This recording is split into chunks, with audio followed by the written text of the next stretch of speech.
Yes, go na fam. What go on? You don't know your host Lenky there again and watch you again. As may I say, if you don't subscribe as yet, just hit the subscribe button, hit the like button, hit the share button, hit the notification bell zine. So anytime I drop a video, you get notified. Alright?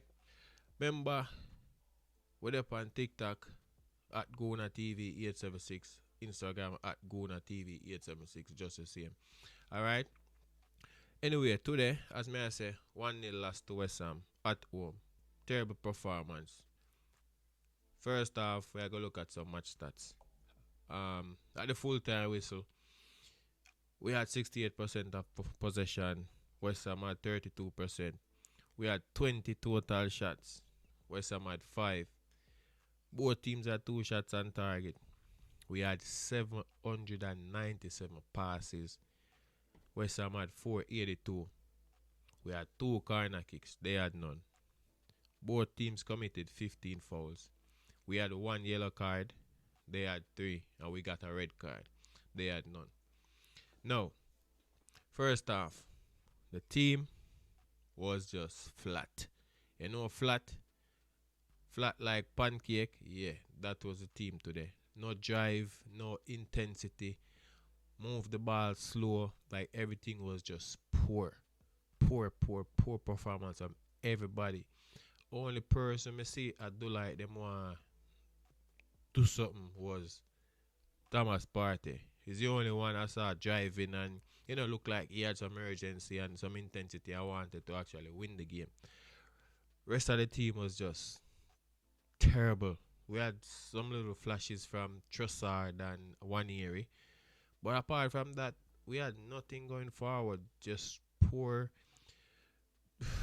I'm telling you, man. Like 797 passes and we only had 2 shots on target. Like, what's that all about? It seems to me, from watching the game, it's just always sideways, nothing positive back passes. And to have 797 passes and only have 2 shots on target, it's a big joke. You get me? Um, Merino lost in the game today. I told people, listen, those 2 goals last week was just pure luck. He's not a striker. He's not a forward player. He's a defensive minded player. I told people I didn't want Arteta to put him up there and then it work because he's gonna tell himself, listen, this is the way and this is what he's gonna continue to do. And so said, so done. Put him in the starting 11 from the get go. Absolutely nothing from Marino today. He was just lost in the game. Personally, I thought the only change the coach should have made from the previous game was to take Sterling out the team and put if you're gonna put someone else in place of Sterling, but to take Lewis Kelly out, like I, I just don't get it. You get what I say? It was just baffling to me. I don't know what his reason. Only he's the only one who could come and explain his rationale as to that decision, as to why he changed the starting 11. I mean, this is the thing with this coach. Question have to be asked because every time we have an opportunity to capitalize on Liverpool or any other teams dropping points, we always falter. You know why? Because he just always feel he has to do something. He has to think here. He has to change this. He has to change that. And when he's supposed to change players and change tactics, he never does it. But when it's not needed, that's when he always does it. Remember the first season we came second. Can't forget Trossard coming off a game with 4 assists. Jesus just coming from an injury. And what did he do? Trossard dropped to the bench to facilitate Jesus. And we lost, I think we lost to Southampton. I think we lost to West Ham. I can't remember. We drew something there about. So it's always some poor. This I told people from 2020. This guy's biggest problem is his decision making, and it's gonna cost us. I'm not gonna wait until it happens. I saw it from before. I saw this coming. Bad decisions from recruitment, team selection, tactics, substitutions, transfer windows. He was just poor, and everything comes back to him. You know, I hear people saying, "Oh, yeah, the team is challenging now," but is challenging enough? Like that's what we're gonna accept. Just challenging and challenging. When we're gonna draw the line and say, listen, like this is not good enough. You get me? Like Arsenal has been consistently, up there. Bar a couple seasons when we fell off, but we have consistently been challenging. For top four. We always been in the Champions League. So I don't get when people say, "Oh yeah, he brought the team here." So like, so what? It don't make no sense. This man is not the man for the job.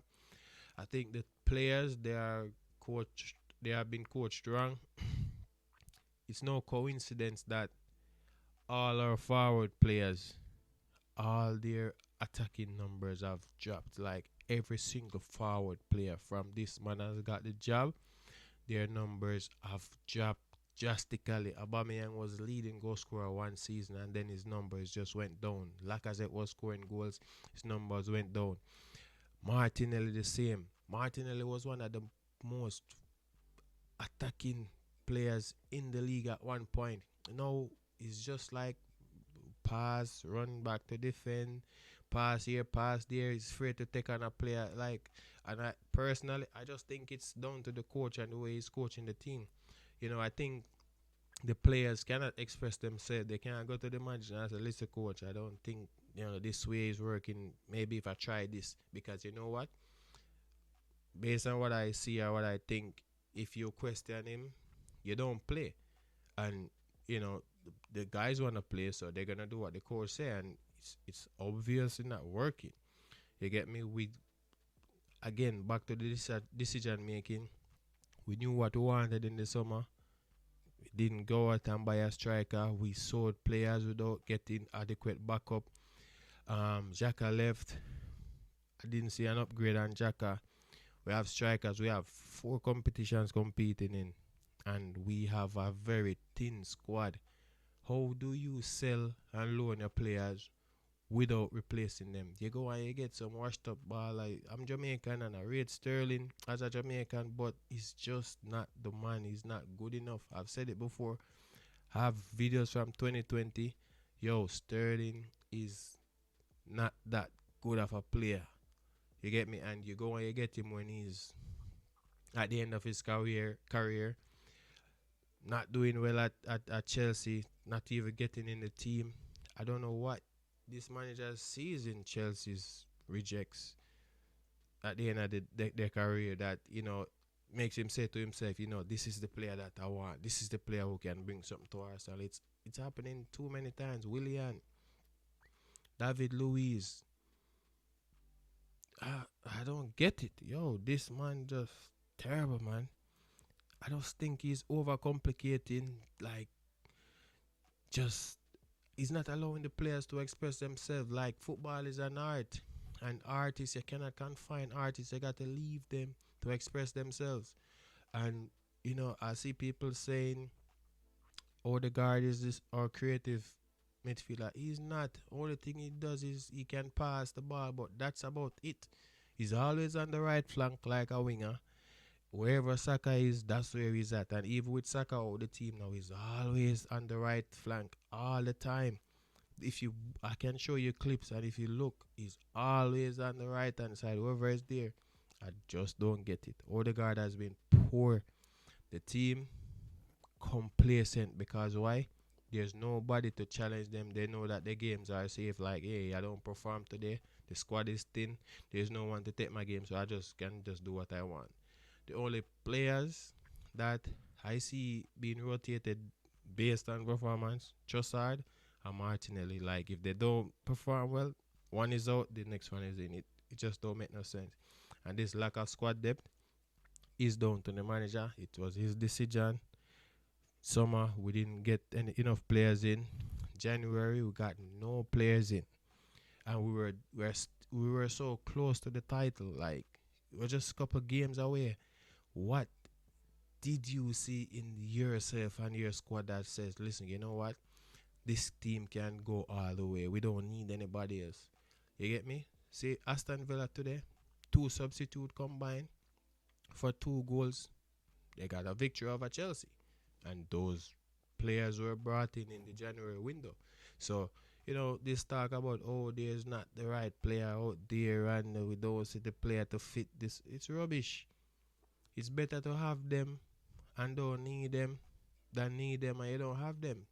Better you had kept Nketiah and kept Fabio Vieira and kept Nelson, even though Nelson is injured right now, but keep them. You never know. Keep Smith Rowe. But you get rid of them. No replacement. The squad is thin. Players getting injured. One area of injured today. Look like a cramp, not sure. Yo, it just look good. Like, I just think this man got to go, man. Like, people tell me, listen, give Arteta props.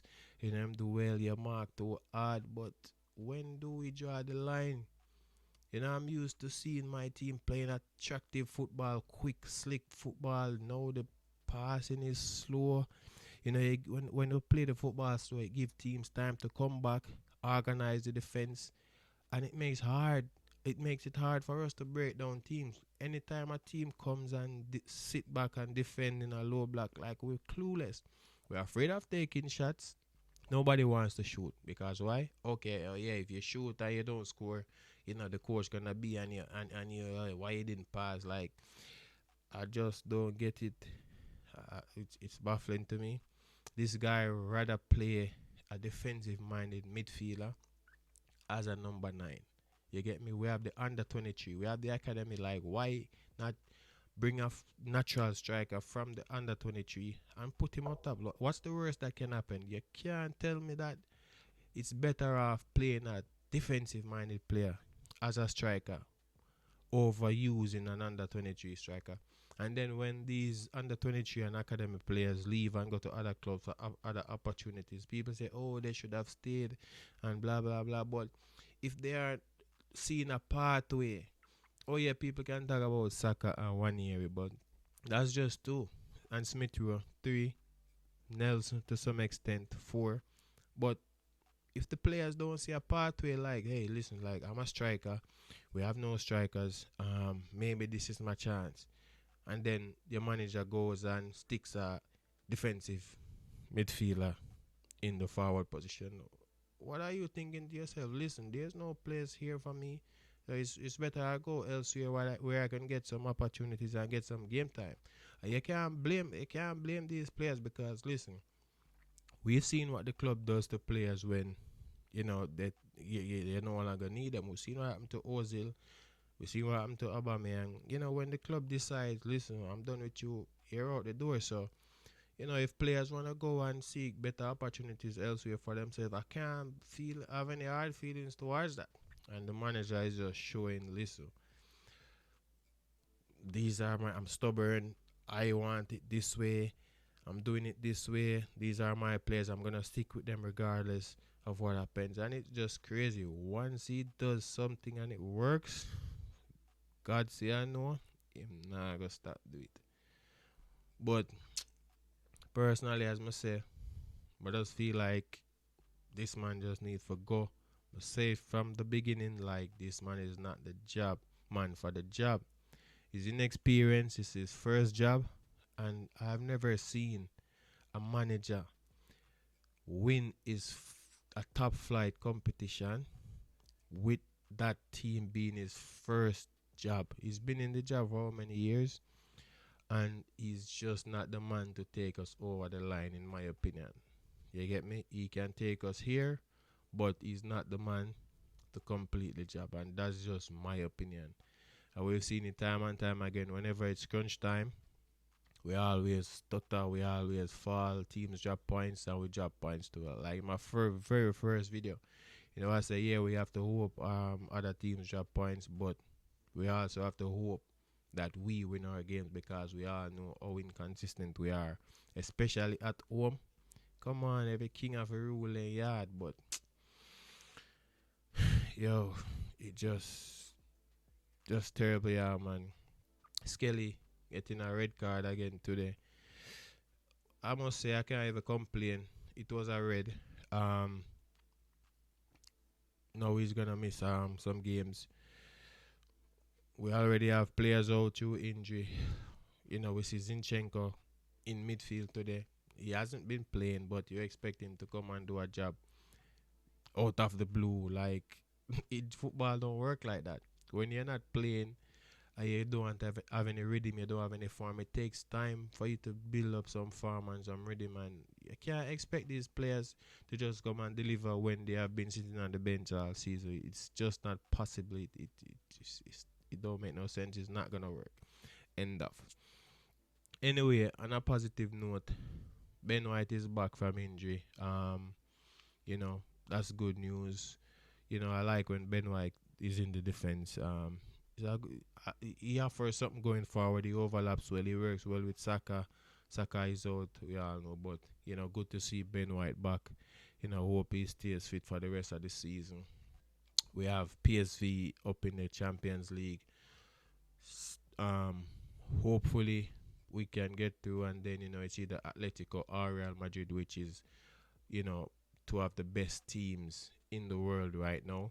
And currently, um, not being pessimistic, but I don't see this Arsenal team getting past either Atletico or Real Madrid. I'm even worried right now if we can get past PSV. But let's just wait and see and hope. Um, Honestly, never feel like doing a 876 spotlight today. Doing my vex, but this week's 876 spotlight will be on Ian Fleming's, the famous author of the James Bond novels and movies. And Jamaica was the home to the legendary writer Ian Fleming for quite some time. And while stationed here in Jamaica working for the British Navy intelligence, he wrote all 14 of his famous books, and later the first movie based on his books was also made in Jamaica. Now, my personal favorite James Bond actor is Pierce Brosnan. So let me know who's your favorite James Bond actor. And again, this has been another episode of Guna TV 876, and I'm your host Lenky from the 876. As may I say, remember to click like, share, let me know in the comments on the thing.